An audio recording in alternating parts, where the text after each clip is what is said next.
Hi, I'm Allie Hartwick from CW23, and today Lauren Pritchard from Dessert Deli is going to teach me how to make an apple pie. And as you know, I'm hopeless in the kitchen.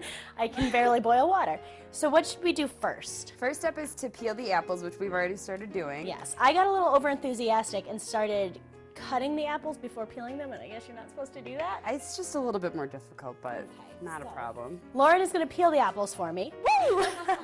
And I am going to use this little apple cutter to slice them and get them all ready to put in the pie. With baking, you do need to be precise. Baking is definitely more of a chemistry than cooking. Cooking, you know, you can just throw stuff together and it will probably taste pretty good. So the most important part of baking is making sure that you stay energized. And now that we've finished step one, we are moving on to step two, and we're having a little coffee break in between. So what do we do next, Lenny?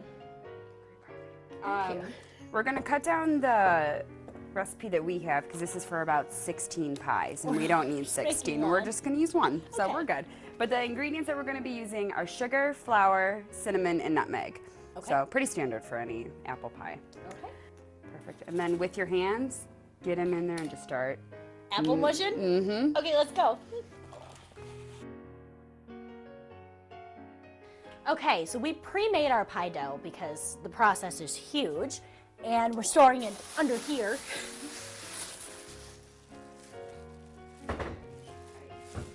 Okay. Oh dear, it's all folded about. That's all right, we're gonna mush it in the dish anyways. Put that in the secret bag drawer. All right.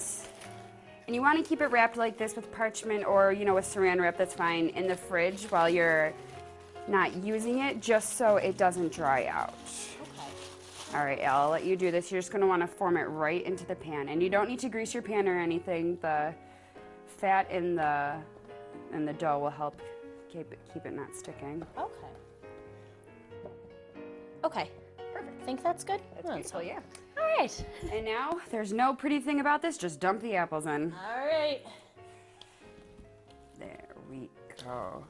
All right, so what we can do, we need a knife or a butter knife or something. Oh, I've got those. There we go. This part actually you should probably do before you put the apples in, but sorry, I didn't. That's okay.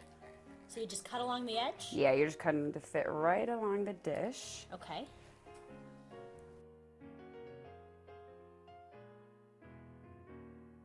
And these, we kind of, it's easy if you just cut them down like in thin lines like this. So don't pick them up and make them into a pile?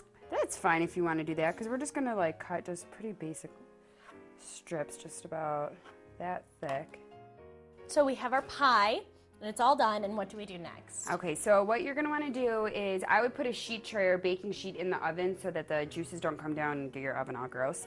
Another thing that will help with keeping the top from not burning and then just kind of cooking thoroughly is if you have a piece of tin foil that you can put over it while it's baking. I have that. Okay, so we're gonna cook the pie for about a half an hour, 20-25 minutes with this on. Okay. And then like the last 5 or 10 minutes we're gonna take that off and just let it cook without that. All right. Perfect. And then we'll get her in here. We already have our baking sheet in the oven, ready to go. Let me just pop that on in.